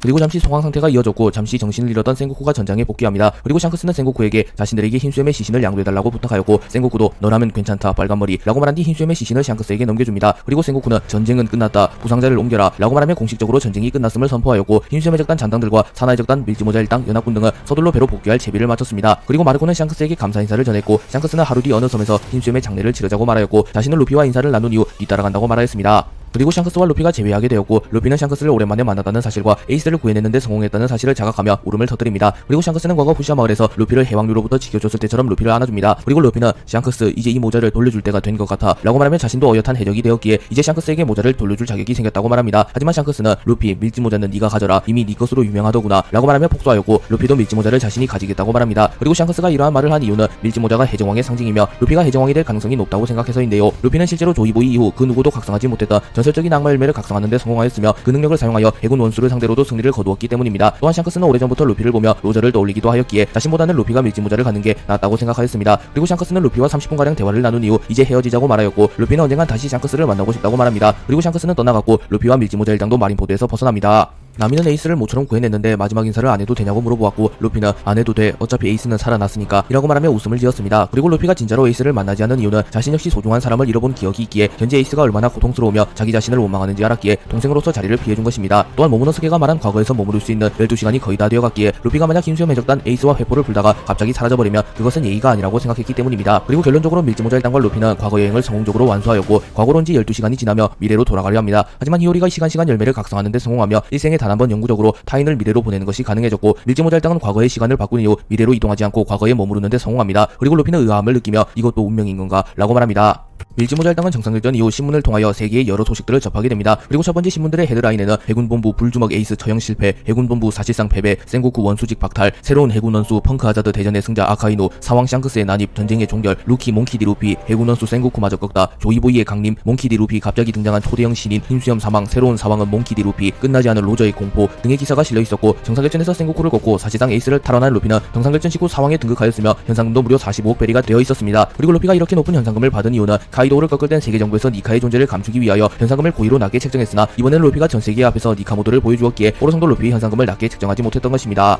미래에서 온 루피가 정상결전에 참전하여 결국 자신의 형 에이스를 구해낸 이후 미래로 돌아가게 되었습니다. 그리고 과거의 루피는 미래의 루피가 다시 미래로 돌아가게 되자 정신을 차리며 일어납니다. 또한 과거 여행을 한 밀지모자 일당과 야마토 역시 루피와 마찬가지로 잠시 기절하였다가 정신을 차립니다. 그리고 순식간에 루피, 야마토, 밀지모자 일당은 엄청난 충격을 호소하며 미래의 자신들이 에이스를 살리기 위하여 과거로 돌아왔다는 사실이 각자의 머리에 주입됩니다. 또한 또한 과거 여행을 온 이들의 신체 역시 미래의 신체로 변화하게 되며 밀짚모자 일당의 전력은 순식간에 크게 강화되었습니다. 그리고 루피는 선장답게 가장 먼저 기운을 차리며 밀짚모자 일당의 앞에 서서 너희들이 없었더라면 나는 에이스를 구할 수 없었을 거야. 너희들한테 정말 고맙다는 말을 하고 싶어 라고 말하며 눈물을 흘렸고, 조로는 덕분에 2살 어려지고 좋은데 뭐 신경 쓰지 마라 루피, 우리는 우리의 목표에 더 빨리 다가가는 거다 라고 말했고, 나머지 밀짚모자 일당 역시 루피를 달래주었습니다. 그리고 루피는 내 목표는 여전히 해적왕이야, 아무리 에이스라도 그건 양보 못해 라고 말하였고, 밀짚모자 일당은 해적왕이라는 목표를 정조준합니다. 그리고 해적왕이 되기 위해서는 최후의 섬 라프텔에 도달하여 데비보 원피스를 찾아내야만 합니다. 그리고 라프텔로 가기 위해서는 반드시 4개의 로드 포네그리프를 찾아야 합니다. 하지만 밀짚모자 일당은 과거로 오게 되었기에 현재 단 1개의 로드 포네그리프도 보유하지 못한 상태였습니다. 그러나 밀짚모자 일당은 미래의 경험이 있기에 로드 포네그리프 3개가 어디 있는지 알고 있었습니다. 그리고 루피는 곧바로 로드 포네그리프를 찾기 위하여 모험을 떠나려고 하였습니다. 하지만 조로가 정색하며 우리는 아직 불안정한 상태다, 계속하여 미래의 힘이 유지되는지 확인이 필요해, 우리는 과거와 마찬가지로 2년간 수련을 한 뒤 미래의 힘이 사라지더라도 사왕과 겨룰 정도의 무력 정도는 가지고 새로운 모험을 떠나야 한다 라고 말하며 시간 열매의 정확한 능력을 알지 못하는 상태에서 무모한 모험을 떠나는 것은 시기상조라고 말합니다. 루피는 곰곰이 고민한 이후 조로의 의견을 수용하기로 결정합니다. 하지만 루피는 과거와는 상황이 다르며 미래의 사건을 이미 겪었는데 다시 한번 과거의 수련법을 그대로 사용하는 것은 비효율적이라고 말합니다. 그러자 로빈은 루피에게 넌 지금 세계의 주목을 많이 받고 있어, 루키 주제의 해군 원수 센고쿠를 꺾었으니 더군다나 그 능력은 분명히 세계 정부에서 경계할 거야. 그리고 루피 넌 이미 무력이 완성되어 있어, 차라리 우리가 2년간 수련하는 동안 너는 간단한 몸 관리만 하며 거취를 숨기는 게 어때? 차라리 그게 더 안전할 거야 라고 말했고, 프랑키가 내가 생각해도 그게 좋을 것 같은데 우리는 과거와는 상황이 완전히 달라졌어, 과거에 우리가 이 시점 평범한 초신성이었다면 지금의 우리는 상황을 상회하는 위험인자가 되었어 라고 말합니다. 그리고 루피는 그래 너희들 말이 맞는 것 같아, 그리고 우리가 따로 있는 건 아무리 봐도 위험해, 차라리 내가 근처에 머물려 너희를 지켜줄게, 너희들은 마음 놓고 수련해 라고 말합니다. 그리고 결론적으로 밀짚모자 일당은 과거처럼 흩어져서 수련을 하기보다는 안전한 섬에 정착하여 훈련을 진행하기로 결정합니다. 그리고 이들이 안전한 섬에 정착한 가장 큰 이유는 과거와는 다르게 현재 밀짚모자 일당은 세계정부에서 가장 큰 경계를 받고 있으며, 만약 세계정부와 싸우는 도중에 어떠한 페널티가 발생하게 된다면 어이없게 목숨을 잃는 비극적인 사태가 발생할 수도 있기 때문입니다. 한편 샹크스의 폐왕색 회기에 기절한 에이스가 정신을 차리게 되었고, 에이스는 주변을 둘러본 이후 흰수염이 죽었다는 것을 떠올립니다. 그리고 에이스는 오열하며 나 때문에 아버지가 돌아가셨어, 반드시 왕으로 만들어 드린다고 약속했는데 라고 말하였습니다. 그리고 에이스는 분노하며 지금 당장 해군본부로 쳐들어간다, 아버지의 복수를 하지 않으면 난 살 수 없을 것 같아 라고 말하며 해군본부로 떠나려는 듯한 모습을 보입니다. 하지만 그 순간 마르코가 다가와 에이스의 뺨을 때렸고, 마르코는 에이스에게 아버지는 너 때문에 죽은 게 아니야, 흰수염 해적단은 동료를 건드리는 자를 용서하지 않는다는 철칙이 있지, 그리고 해군본부는 너를 건드렸다, 우리 동료를 말이야, 그리고 아버지는 그 상황을 지켜볼 수 없었고 무리해서 마린포드로 진격해서 흰수염 해적단을 건드리면 어떻게 되는지 보여준 것뿐이야, 너 한 명을 구하기 위하여 간 것이 아니라고 알아들어 에이스. 그리고 아버지의 마지막 명령은 모두 살아서 신세계로 귀환하라는 거였어. 근데 네가 다시 해군본부로 뛰어든다고? 지금의 넌 아카이누를 이길 수 없어. 아니 아카이누는 물론이고 해군대장 한 명도 장담하지 못하지. 그런데 네가 다시 해군본부로 간다는 것은 아버지의 긍지를 훼손한 것이며 아버지의 최후의 의지를 무시하는 행위라고. 에이스, 복수하고 싶다면 힘을 길러야 해. 네가 아버지의 복수를 이룰 만한 힘이 생긴다면 그땐 우리도 너를 말리지 않겠다. 아니 최선을 다해 돕겠다. 하지만 지금은 아니야 에이스. 만약 가겠다면 널 죽여버리고 말 거야 라고 말하며 에이스에게 일침을 가하였고, 마르코의 일침을 들은 에이스는 바닥에 엎드리며 눈물을 흘립니다. 거의 반나절을 운 에이스는 다시 일어났고, 에이스는 마르코에게 누구보다 강해져서 아버지의 복수를 해내고 말 거야 라고 말했고, 마르코는 너라면 충분히 가능하다 에이스 라고 말합니다. 그리고 마르코는 에이스에게 자신이 추천해줄 만한 스승이 있다고 말하며 그 스승을 만나기 위하여 샤봉디 제도로 가자고 말합니다. 그리고 에이스가 이 제안에 응하였고, 흰수염 해적단 잔당들은 곧바로 샤봉디 제도로 향합니다. 그리고 마르코는 샤봉디 제도에 도착한 이후 곧바로 어느 코팅샵에 들어갔고, 그곳에는 전설의 해적 레일리가 있었습니다. 그리고 레일리는 흰수염 해적단을 발견한 이후 흰수염 해적단 오랜만이군, 그때 이후로 처음인가, 무슨 이유로 나를 찾아온 게냐, 나는 이미 은퇴한 해적이라고 라고 말합니다. 그러자 마르코는 레일리, 에이스를 당신이 가르쳐줘. 아버지가 사망한 이후 우리가 믿을 수 있는 스승은 당신뿐이다 라고 말했고, 레일리는 곧바로 술을 한 병 마신 뒤 로저와는 수많은 위기를 넘겨왔지. 하지만 아무리 로저의 아들이라고 해도 이런 식으로 너를 나의 제자로 받아주는 것은 로저도 원하지 않을 거다 라고 말하며 거부합니다. 그러자 마르코가 우리는 너희들을 위해서 오뎅을 내어주었지. 그리고 너희들은 그 덕에 라프텔에 갈 수 있었어. 그리고 그때 로저는 말했다. 언젠가 반드시 흰수염이가 은혜를 갚겠다고 라고 말하며 과거의 은원을 얘기하며 레일리에게 다시 한번 에이스를 제자로 받아달라고 말합니다. 그러자 레일리는 하지만 나는 로저가 아니야. 물론 너도 뉴게이트가 아니고 라고 말하자 마르코는 아니 그 약속은 선장 약속이다. 설마 선장 약속을 어기는 건 아니겠지 라고 말했고, 레일리는 웃으며 뉴게이트 녀석이랑 똑같은 말을 하는군. 그 녀석이 정상결전에서 그랬었지 아마. 그래 성장 명령을 어길 순 없지. 하지만 나도 한 가지 정도는 테스트를 해봐야겠다. 그 테스트에서 통과하면 너를 내 제자로 받아주겠다. 어때 가능하겠나 에이스 라고 물었고, 에이스는 당연하지 목숨을 걸어서라도 통과해 보이겠다 라고 말합니다.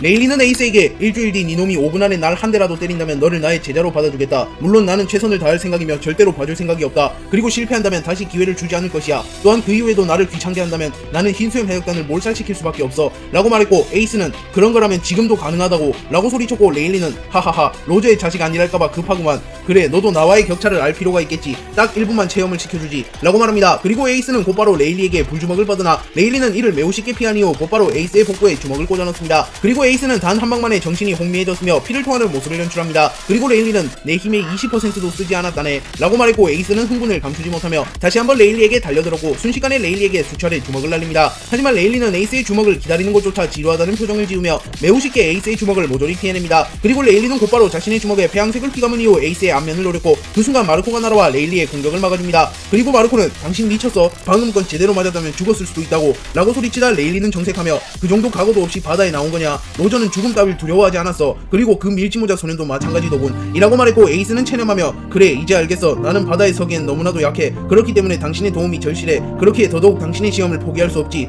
일주일 뒤에 보자고 라고 말하며 빠져나갑니다. 그리고 마르코는 여전히 화가 나 있는 모습을 보이자 레일리는 웃으며 난 분명 항상 진지하다고 말했지 소년. 그래도 너 역시 그때보다 훨씬 강해졌구나 라고 말하자 마르코 역시 웃으며 정신 나간 영감이구만 이라고 말하며 에이스를 따라갑니다.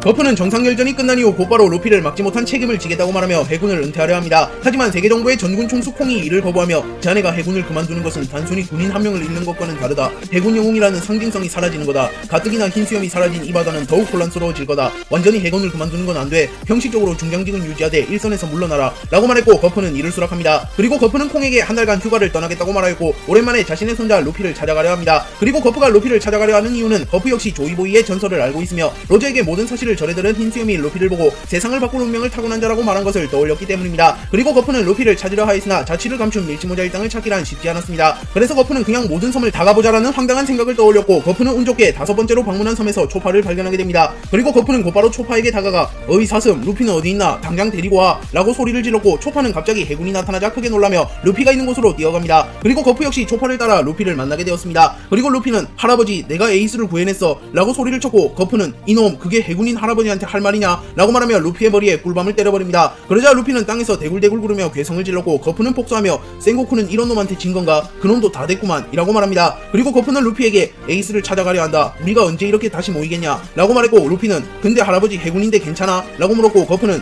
물론 안되지 몰래 가면 괜찮아 라고 말하였고, 루피와 거프는 동시에 웃음을 터뜨립니다. 그리고 쌍디는 루피가 누굴 닮았나 했더니 라고 말했고, 나미도 에휴 대책없는 가족이구만 이라고 말합니다. 하지만 루피는 거프에게 근데 내가 자리를 비우면 우리 해적단이 위험한데 라고 말했고, 거프는 저 초록머리 검사 제법 쓸만하더만 저 검은다리도 마찬가지고 라고 말하며 조로와 쌍디의 무력을 인정해주는 듯한 모습을 보였습니다. 그리고 루피도 그래 조로와 쌍디라면 믿을만하지 라고 말하며 자신의 양날개에 신뢰를 보였고, 거프와 루피는 곧바로 에이스가 있는 곳으로 출발합니다. 거프는 흰수염 해적단이 샤봉지 제도로 향했다는 소식을 들었기에 에이스가 레일리의 제자가 될 것이라는 것을 어느 정도 눈치챈 듯한 모습을 보였습니다. 그리고 루피와 거프는 샤봉지 제도에 도착하게 되었고 곧바로 에이스 수색에 나섭니다. 그리고 조즈를 발견한 거프는 어이 흰수염 쪽 보석 에이스 어디인지 알지? 당장 길 안내해 라고 소리쳤고, 조즈는 당황하며 당신도 해군이라는 건가? 곧바로 손자를 잡으러 오다니 차라리 날 죽여라. 에이스가 있는 곳은 말해줄 수 없다 라고 말했습니다. 하지만 그 순간 루피가 나타나며 니시시시 그런 목적으로 온 거 아닌데 길 안내해줘 다이아몬드 아저씨 라고 말합니다. 그리고 조즈는 루피를 보고 안심하며 거프가 해군이 아닌 부모로서 에이스를 보러 온 것을 깨닫고 곧바로 길 안내를 해줍니다. 그리고 마침내 거프 에이스 루피는 제외하게 되었습니다.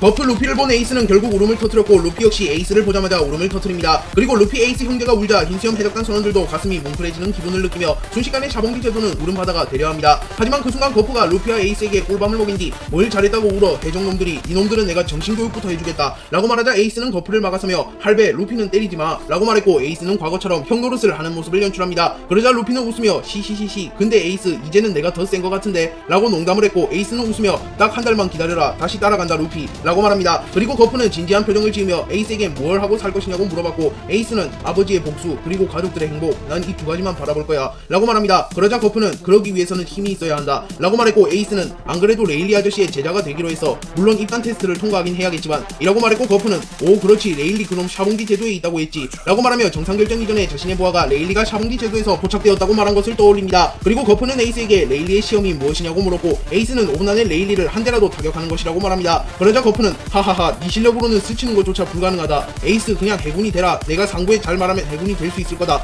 물론 흰수염 친구들도 다 같이 말이지 라고 말도 안 되는 소리를 합니다. 하지만 거푸 정도의 인물이라면 해군에서 끼치는 영향력이 워낙 많으며 흰수염 해적단은 해적치고는 착한 해적단이기에 전혀 불가능한 소리만은 아니었습니다. 하지만 에이스는 아버지를 죽게 만든 해군에는 들어갈 수 없어. 할아버지 이번 한 번만 나를 도와줘. 딱 일주일만 할아버지에게 싸움을 배우고 싶어. 그 녀석을 몰아붙일 만큼 강한 당신에게 배운다면 나는 레일리 아저씨의 시험을 통과할 수 있어. 부탁할게 할아버지 라고 말하며 에이스는 난생 처음으로 진지한 모습을 보이고 거푸 역시 사람은 가야 할 길이 있으며 운명은 정해져 있다고 생각했기에 에이스를 도와주기로 결정합니다. 그리고 거푸는 좋다 에이스 그럼 예전처럼 불려나는 거다. 루피 너도 함께 말이다 라고 말했고 루피는 당황하며 할아버지 나는 안 해도 이미 강한데 라고 말했고 거푸는 루피의 머리에 꿀밤을 날린 뒤 하라면 해 라고 소리칩니다.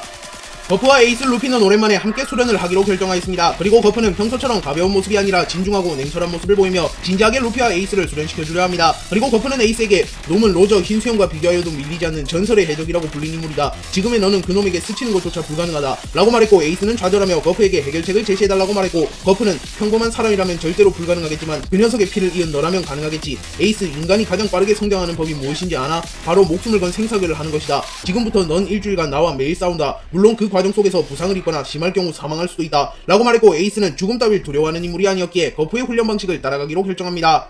거푸는 에이스에게 우선 나와 루피가 먼저 시범을 보이겠다 라고 말하며 몸소 3개의 정상에선 강자들의 전투를 보여주겠다고 말합니다. 그리고 루피는 에이스를 위해서라면 할아버지와도 싸울 수 있어. 난 할아버지라고 봐주지 않아. 해보자고 할아버지 라고 소리쳤고 거푸는 웃으며 루피 니놈의 썩어빠진 정신머리를 개조해주지 라고 말하며 거푸와 루피의 대결이 시작됩니다. 그리고 루피는 시작과 동시에 자신의 주먹에 폐양색을 휘감은 이후 거푸에게 주먹을 날렸습니다. 그리고 거푸 역시 자신의 주먹에 무장색 패기를 휘감은 이후 루피에게 주먹을 날렸고 거푸와 루피의 주먹이 충돌하게 됩니다. 하지만 기어 5를 사용하지 않은 루피의 주먹이 거푸의 주먹을 버텨낼 리가 없었고 결국 루피는 충돌을 호소하며 멀리 날아갑니다. 그리고 거푸는 생고쿠를 이겼다는 건 거짓이냐 아니면 이 대결이 장난이라고 생각하는 거냐 라고 말했고 루피는 역시 할아버지 정말 강하네. 카이도우도 이 정도는 아니었던 것 같은데 라고 중얼거린 뒤 기어 5를 사용하였고 루피의 모습이 변합니다. 그리고 다시 한번 거푸와 루피가 충돌하였고 폐양색 회기의 충돌이 일어나지 않았음에도 두 캐릭터의 충돌로 인하여 하늘이 갈라져 버리는 모습이 연출됩니다. 그리고 거푸는 흡족해하며 여기까지 해도 될 거다 루피 라고 말합니다. 그리고 루피는 곧바로 기어 5를 해제하며 웃음을 터뜨렸습니다. 하지만 에이스는 거푸와 루피를 보며 이들과 자신의 격차가 하늘과 땅 차이라는 것을 실감합니다. 그리고 레일리 역시 루피 거푸에 준하는 강자일 가능성이 높아 보이기에 에이스는 좌절한 듯한 모습을 보이나 싶었습니다. 그러다 이윽고 에이스의 승부욕과 호승심이 불타올랐고 에이스는 기필코 자신도 언젠가 거푸 루피 정도의 강자가 되고 싶다고 생각합니다.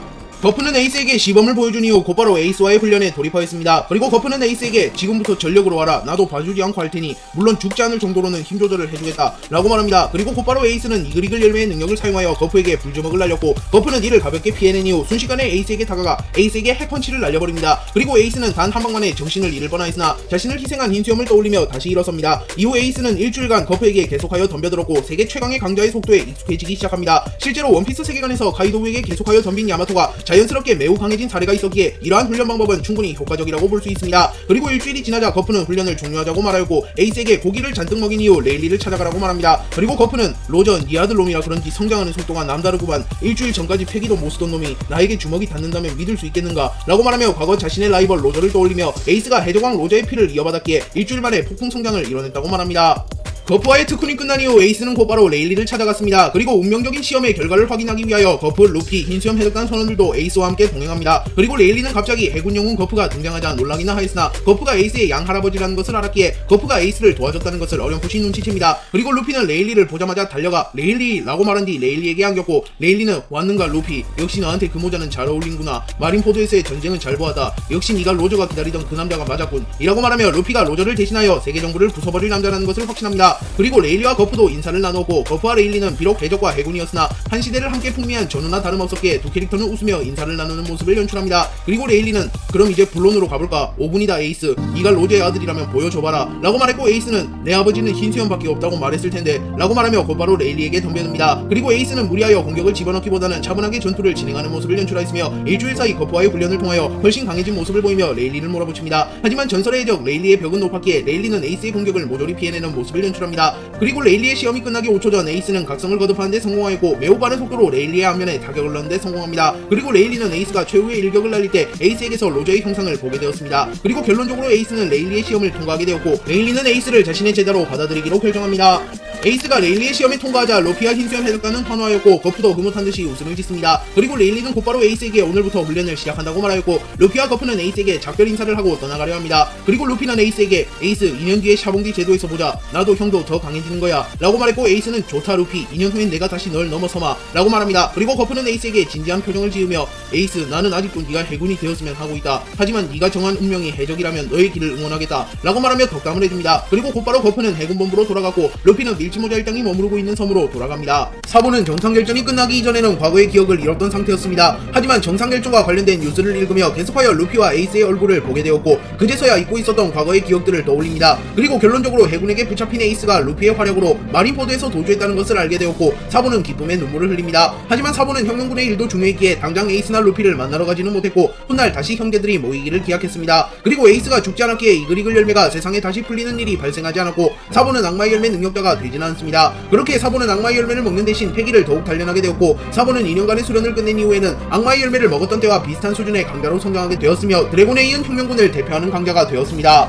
에이스는 정식적으로 레일리의 제자가 되었고 레일리는 에이스에게 전투에서 가장 중요한 것은 악마의 열매 능력이 아니라 패기다. 넌 2년 동안 오직 패기만을 단련한다 라고 말했고 에이스 역시 정상결전을 겪으며 이 사실을 깨달았기에 레일리의 제안에 응합니다. 그리고 레일리는 에이스에게 패기는 견문색 패기, 무장색 패기, 폐왕색 패기 세 종류로 나뉜다. 그리고 패기의 상위 단계도 존재하지. 하지만 현재 너는 상위 단계는커녕 기본적인 패기조차 다루지 못하더구나. 그렇기에 우선은 기초적인 패기를 먼저 익히도록 하지 라고 말하며 우선은 세 가지 패기를 모두 사용할 수 있도록 훈련을 하자고 말하였습니다. 그리고 레일리는 곧바로 안대를 준비해와 에이스의 눈을 가린 이후 감각만으로 자신의 공격을 피해보라고 말합니다. 그리고 레일리가 몽둥이를 휘둘렀으나 아직은 견문색 패기를 사용하지 못했던 에이스는 그대로 레일리의 공격에 타격을 허용합니다. 그러자 레일리는 내 공격을 100번 연속으로 피할 때까지 앞으로의 식사는 없다. 만약 실패하면 그대로 굶어 죽는 거다 라고 말하며 단호한 모습을 보였고 누구보다 식탐이 강했던 에이스는 레일리와의 훈련을 시작한 지 1분 만에 식단을 통제당하는 지경에 이르렀습니다.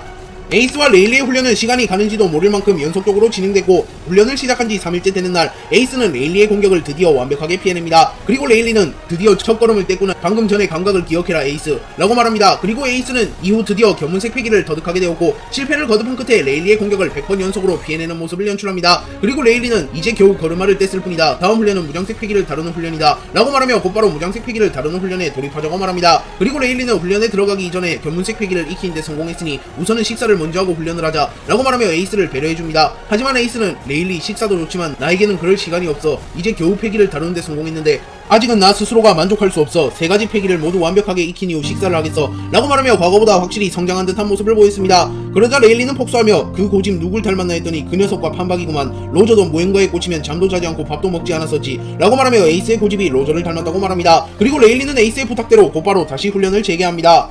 에이스는 견문색 패기를 터득한 이후 곧바로 무장색 패기 수련에 돌입합니다. 레일리는 무장색 패기를 단련하기 위해서는 일정 수준 이상의 무력이 필요하며 무장색 패기의 원리를 스스로 터득해야 한다고 말합니다. 그리고 에이스는 흰수염 해적단 이번 대대를 책임질 만큼 강한 인물이기에 일정 수준 이상의 무력에는 이미 도달한 상태였기에 무장색 패기의 원리만 터득하면 곧바로 무장색 패기를 사용할 수 있는 경지에 오른 상태였습니다. 그리고 곧바로 에이스와 레일리는 대련을 하게 되었고 에이스는 악마의 열매 능력에 의존하지 않고 무장색 패기를 발현시켜 레일리를 공격하는 데만 집중합니다. 그리고 순간 에이스의 손이 검게 변하며 에이스는 드디어 무장색 패기를 발현하는 데 성공하였고 에이스는 단기간에 무장색 패기와 견문색 패기를 터득하게 됩니다. 그리고 에이스는 곧바로 쓰러졌고 레일리는 에이스를 기특하게 쳐다봅니다. 그리고 에이스는 드디어 첫 식사를 하게 되었고 식사를 할 때만큼은 과거처럼 환하게 웃는 모습을 연출합니다. 레일리와 에이스는 2년간의 수련을 끝내게 되었고 에이스는 세 가지 패기를 모두 터득하는 것은 물론이고 세 가지 패기를 모두 각성하는 데도 성공하였습니다. 또한 악마의 열매도 보다 더 잘 다루게 되며 에이스는 2년 만에 단숨에 해군대장과 비교하여도 밀리지 않는 강자로 성장하게 되었습니다. 에이스는 레일리와 2년의 수련을 통하여 견문색 패기를 극도로 강화하며 미래를 보는 경지에 올랐으며 무장색 패기를 극도로 단련하여 류오를 터득하였으며 방어력과 맷집이 매우 강해졌습니다. 그리고 폐왕색 패기를 휘감는 것을 터득하기도 하였습니다. 그리고 레일리는 에이스에게 2년간의 수련이 끝났구나 에이스. 이제는 사왕과 해군대장과도 어깨를 나란히 할 만큼 강해졌어. 자신감을 가져라 에이스. 그리고 앞으로 나아가라 라고 말하며 덕담을 해주었고 에이스는 레일리에게 절을 하며 감사 인사를 표합니다. 그리고 마르코를 포함한 흰수염 해적단도 레일리에게 감사 인사를 전하였습니다. 그리고 마르코는 레일리 정말 고맙다. 반드시 이 은혜를 갚겠어 라고 말했고 레일리는 웃으며 나도 즐거웠다. 은혜를 갚을 필요는 없다. 오뎅을 빌려준 빚을 청산했을 뿐이니 새로운 미래를 응원한다 흰수염 해적단 이라고 말하자 마르코는 아직도 우리가 아버지의 이름에 얼마인데고 생각하나 남겨진 우리는 자유라고. 그리고 우리의 새로운 선장은 에이스로 결정했다 라고 말하며 흰수염 해적단의 선장은 에이스가 맡는다고 말합니다. 말합니다. 그러자 에이스는 당황하며 그게 무슨 소리야 마르코, 흰수염 해적단의 선장은 영원히 아버지라고 라고 말합니다. 그러자 마르코는 에이스, 아버지는 신시대를 열기 위해 목숨을 걸어가면서까지 우리를 신세계로 귀환시켰다. 우리는 신시대를 열 의무가 있다고 라고 말했습니다. 그리고 레일리까지 언제까지나 나나 흰수염 같은 늙은 해적들이 바다에서 머무를 수는 없는 법이지. 흰수염 해적단도 이참에 새로 출발하는 것도 나쁘진 않아 보이군 이라고 말했고, 에이스는 수긍하며 자신이 흰수염 해적단의 선장을 맡겠다고 말합니다. 그리고 에이스는 출발할 채비를 마쳤고 흰수염 해적단은 레일리에게 작별 인사를 한 이후 샤본디 제도에서 떠나가려 합니다. 마르코와 레일리는 각각 시대를 대표했던 흰수염 해적단과 로제 해적단의 2인자이며 과거에도 자주 부딪혔던 사이였습니다. 또한 막무가내인 선장을 보좌한 공통된 경험도 있는 사이이기에 서로의 마음을 잘 이해하고 있었습니다. 그리고 마르코는 어린 시절부터 흰수염 해적단이 로제 해적단과의 경쟁에서 밀리지 않으려면 자신이 로제 해적단의 2인자 레일리 정도로 강해져야 된다고 생각했기에 레일리는 마르코의 목표 그 자체였던 인물입니다. 그래서 마르코는 마음 한켠에 레일리를 존경하는 마음이 존재했으며 이번에 레일리가 에이스를 수련시켜 주었기에 레일리에게 감사하는 마음까지 가지고 있었습니다. 그래서 마르코는 모비디코가 출발하기 직전 레일리를 찾아와 마지막 인사를 하기로 결정합니다. 그리고 마르코는 레일리에게 은혜를 갚을 필요는 없다고 했지만 그래도 한 번 더 인사를 하는 게 예의 같아서 라고 말문을 뗍니다. 그러자 레일리는 흰수염과 대결할 땐 이놈을 처음 봤지. 그리고 그때와는 비교도 안 될 만큼 성장했구나 마르코. 흰수염이 하늘에서 자랑스러워할 거다 라고 말하며 마르코를 칭찬해 주었습니다. 또한 레일리는 D의 일족은 언제나 폭풍을 일으키지. 그리고 에이스의 아버지 로저 역시 세상을 뒤집었다. 내가 볼 때는 에이스도 아버지처럼 세상을 뒤집을 자질이 있어. 하지만 그 과정 속에서 무수히 많은 희생이 생길 수도 있다. 네가 에이스를 잘 보좌해야 된다 마르코 라고 말하며 마르코에게 조언을 해주었고, 마르코는 레일리의 조언을 가슴에 새깁니다. 그리고 마르코는 레일리에게 감사 인사를 한 뒤 모비디코로 돌아갑니다. 흰수염 해적단의 배가 샤봉디 제도를 빠져나가려던 찰나 해군 중장 모몬가가 새로운 해군의 과학병기 SSG를 대동하여 샤봉디 제도를 급습합니다. 그리고 모몬가는 에이스를 반드시 사살하라. 저자는 해적왕 로제의 자식이다. 2년간 어디에 머무르나 했더니 전 해적왕의 부선장의 그늘에 있었다니 라고 말하며 이제라도 에이스를 사살하려는 모습을 보입니다. 그리고 흰수염 해적단은 곧바로 전투 채비를 갖추려 했으나 레일리가 이대로 가라 흰수염 해적단. 아직은 해군의 전력 일부가 왔지만 전투가 지속된다면 누가 나타날지 모른다. 여긴 내가 막아주겠다 라고 소리쳤고, 에이스는 2년간 레일리와 겨루며 레일리의 강함을 알고 있었기에 레일리가 고작 모몬가와 세라핌에게 당하지 않는다는 것도 알고 있었습니다. 그래서 에이스는 곧바로 샤봉디 제도에서 빠져나가기로 결정하였고, 레일리에게 마지막까지 신세 질게 레일리 라고 말합니다. 그러자 레일리는 에이스 정점까지 다녀와라 라고 말합니다. 그리고 흰수염의 모비디코는 곧바로 샤봉디 제도에서 빠져나갔고 해군은 모비디코를 추격하려 합니다. 하지만 그 순간 레일리가 공중에 튀어올라 해군의 군함은 양도일단해버렸습니다. 또한 곧바로 회양색 패기를 사용하여 해군의 대부분을 기절시켜버렸습니다. 그리고 레일리는 따라가지 않는 것을 추천하네. 제자의 출항이라서 말이지 라고 말했고, 모몬가는 레일리를 자신들이 감당할 수 없는 남자라고 판단하며 최대한 희생을 줄이기 위하여 어쩔 수 없이 퇴각하려는 결정을 내리며 해군은 후퇴합니다. 그리고 해군이 떠나가자 레일리는 떠나가는 에이스를 보며 눈물을 흘리며 더 살아야 하는 이유가 생겼구만. 로저 하늘에서 보고 있나? 자네 아들 정말 멋지게 잘 컸어. 자네 예상대로 에이스 역시 세상의 운명을 바꿀 인물 중 한 명이 맞는 것 같아 라고 말합니다.